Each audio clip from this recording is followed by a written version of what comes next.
먼 옛날 상주 땅에 김시성을 가진 선비가 있었다. 한 번은 그가 일이 있어 경주로 가게 되었는데 올 때가 한참이 지나도록 돌아오지 않았다. 이에 그의 가족들은 그가 도적이라도 만난 것은 아닌가 걱정하며 뜬 눈으로 밤을 지새웠다.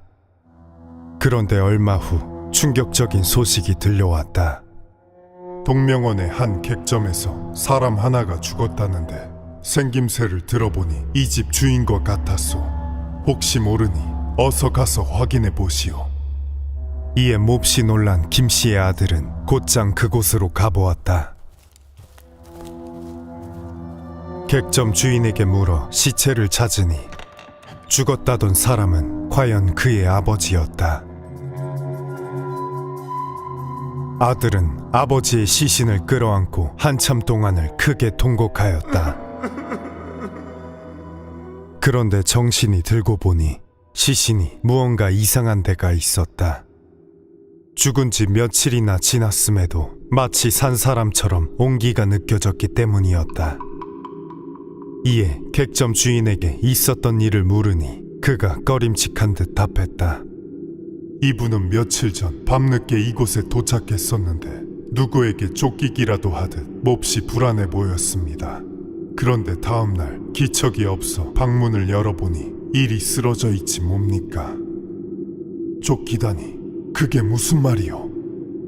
하지만 객점 주인도 그 이상은 모르는 듯하였다. 이에 김씨의 아들은 꺼림칙한 마음을 떨치지 못하며 그에게 시신을 보여주었다. 그러자 객점 주인이 몹시 놀라며 잠시 생각하더니 말했다. 죽은 사람이 이리 산 사람과 같으니 필시 기란징조가 아닙니다. 이 근처에 용한 무당이 있으니 가서 물어보는 것이 어떻습니까? 이에 김씨의 아들은 그 말을 옳게 여겨 곧장 시신을 수레에 싣고 객점 주인이 이른 무당의 집으로 향했다.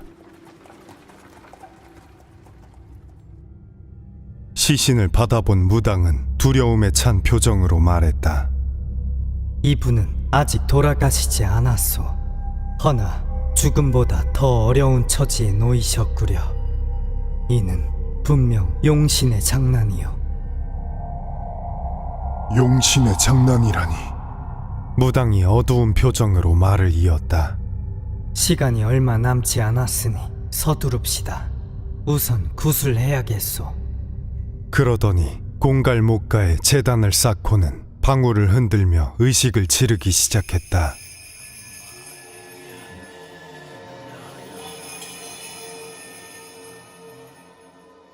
그러자 죽은 김씨가 갑자기 비명을 지르기 시작했다.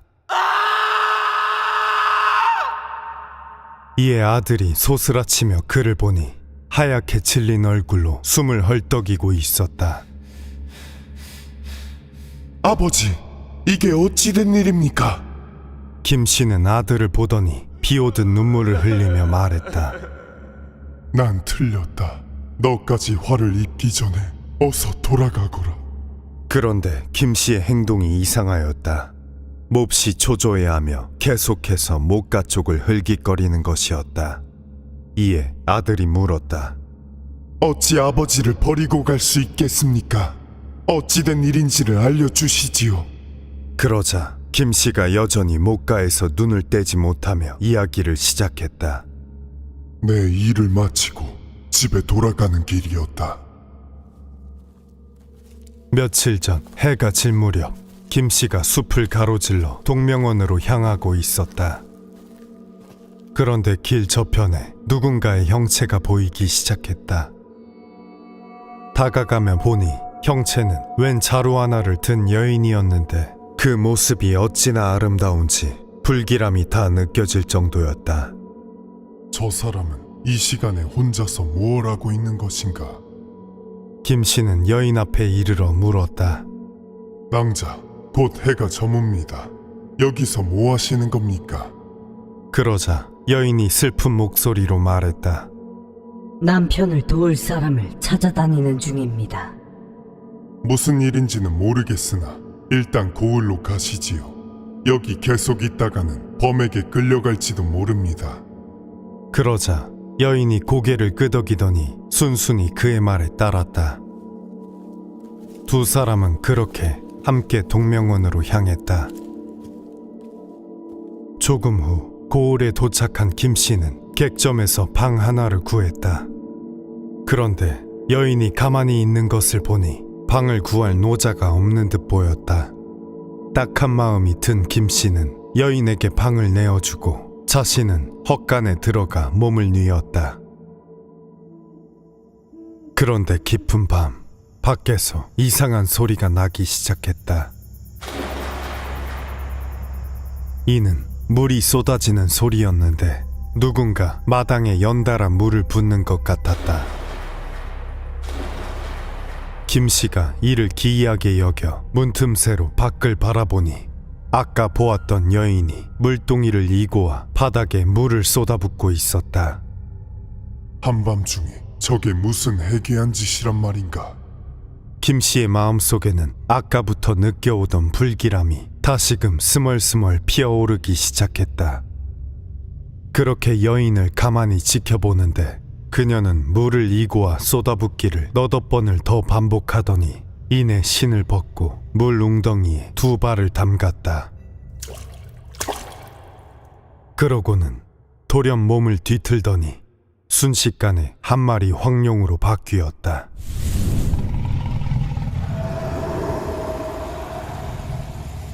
이에 김씨는 너무 놀라 뒤로 나자빠지고 말았다. 그러자 황룡이 소리를 들었는지 헛간 쪽으로 다가와 문을 젖혔다. 당신은 누구시오? 김씨가 놀라 물으니 용이 답했다. 저는 경주 용담의 용녀로 어제 말씀드렸듯 남편을 도울 사람을 찾고 있습니다. 아까 나리를 뵈니 능히 저를 도와주실 수 있을 듯 보였습니다. 부디 저희를 도와주십시오. 그러고는 눈물을 뚝뚝 흘리기 시작했다. 용녀가 그리 간곡하게 청하니 김씨는 측은한 마음이 들어 두려워하던 것도 잊고 사정을 물었다. 무슨 일인지 말해보시오. 저는 상주 공갈못의 수용에게 출가를 가는 중이었는데 돌연 남편에게 원한을 품은 다른 용이 나타나 저희 부부를 죽이려 들었습니다. 이에 남편과 함께 죽기로 싸워봤지만 그 힘이 너무 강해 도저히 몰아낼 수가 없었지요. 나리가 도움을 주신다면 저희 부부가 어려움에서 벗어날 수 있을 것입니다. 그 같은 이야기에 김씨는 화들짝 놀라 소리쳤다. 내 어찌 한낱 사람의 몸으로 용의 싸움에 개입할 수 있단 말이오. 그러자 용녀가 급히 그를 안심시켰다. 싸우는 것은 저희가 할 것이니 나리께서는 간단한 도움만 주시면 됩니다. 그러고는 지난밤 들고 있던 자루를 건넸다. 그 안을 들여다보니 예리한 검 한 자루가 들어있었다. 못에 이르면 제 남편이 놈과 아직 싸움을 하고 있을 것입니다. 청룡은 제 남편이고 백룡은 제 출가를 방해하는 용이니 제가 들어가 놈을 붙잡으면 이 검으로 놈의 목을 쳐주시기만 하면 됩니다. 김씨는 두려웠으나 용이 여러 번 간곡하게 청하니 끝내 거절하지 못하고 이를 승낙하였다. 알겠소. 그곳으로 어떻게 가면 되오? 그러자 황룡이 고개를 숙여 살해하고는 등을 보이며 말했다. 제 등에 올라타 비늘을 잡으시지요. 이에 김씨가 그 말에 따르니 용이 그대로 하늘로 솟구쳐 올랐다.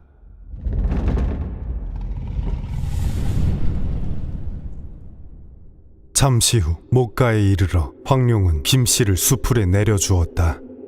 그런데 못 쪽에서 벼락이 치는 듯한 굉음이 들려왔다. 저게 무슨 소리오? 김씨가 두려워하며 물으니 황룡이 숲을 너머를 사납게 노려보며 답했다. 지금 제 남편이 놈과 싸우는 소리입니다. 제가 저곳에 들어간 뒤 셋이 뒤엉켜 있는 순간이 있을 것입니다. 그때 달려나와 놈의 목을 잘라주세요. 그러고는 몸을 크게 솟구쳐 못 가운데로 들어갔다.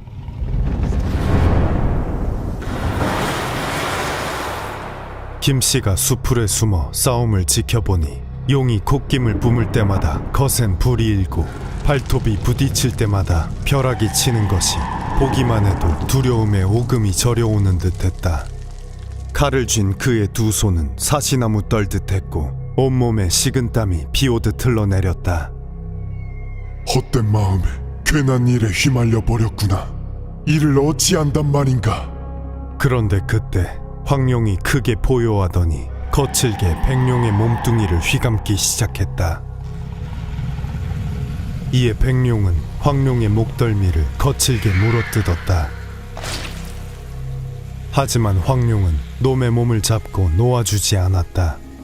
그러고는 목덜미에서 피를 철철 흘리며 죽일 듯한 눈으로 김씨를 노려보았다.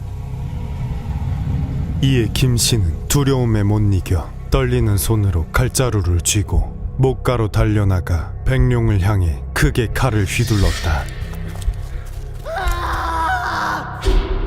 그런데 그 순간 백룡이 크게 포효하며 몸을 비틀어 김씨의 칼은 그만 청룡의 몸을 베고 말았다.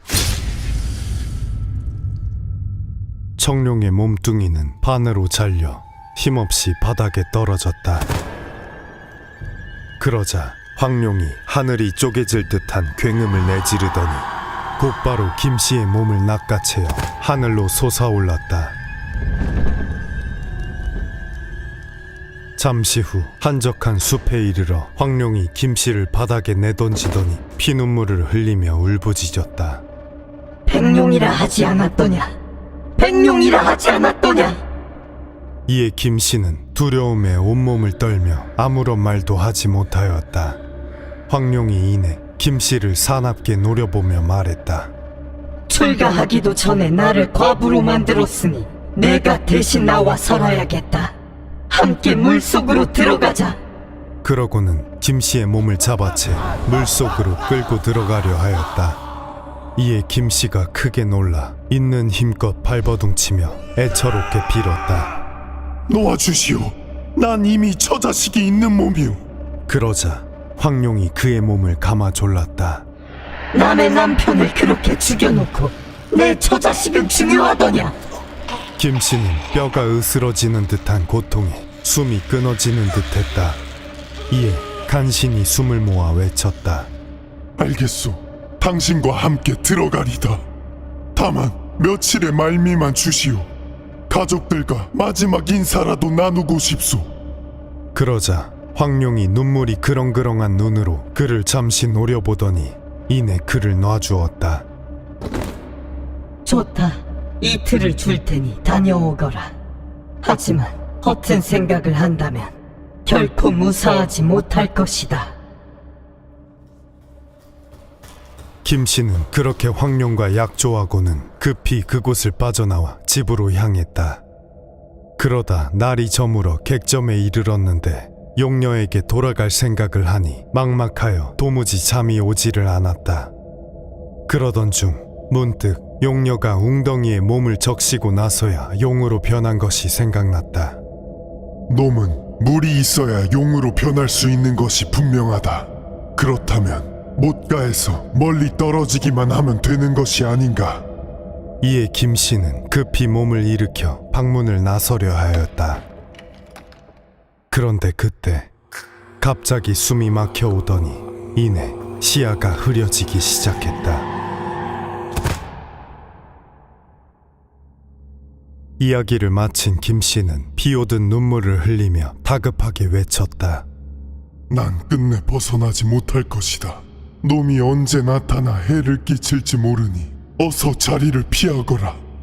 이에 김씨의 아들은 통곡하며 아버지를 일으켜 세웠다. 지금 속히 이곳을 벗어나면 무사할 수 있을 것입니다. 그런데 그때 못에서 한 차례 물이 크게 용솟음쳐 올랐다. 김씨의 아들이 이를 소매로 막고 하늘을 올려다보니 붉은 구름을 쥔 황룡이 그들을 내려다보고 있었다. 용은 성난 눈을 부릅떠 김씨를 노려보더니 순식간에 달려들어 그의 몸을 낚아채 못 속으로 들어가 버렸다.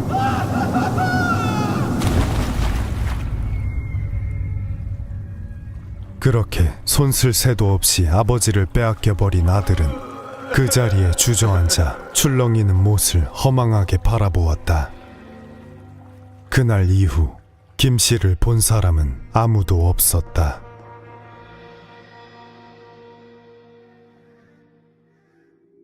이후 공갈못에는 기이한 일이 일어나곤 했다.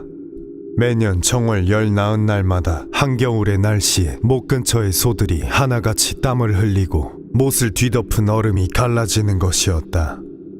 사람들은 이를 보고 용녀가 밤에 소들을 데려가 얼음을 갈게 한 것이라 생각했고, 이후 얼음이 갈라진 모양을 보고 한 해의 풍요를 점치곤 하였다고 한다. 공갈못은 과거 상주 지역에서 농사를 짓는 데 있어 중요한 수원이었으나 지금은 그 크기가 줄어 옛 모습을 찾아볼 수 없게 되었다고 한다. 못이 사라진 뒤 용녀는 김씨를 어디로 데려갔을까?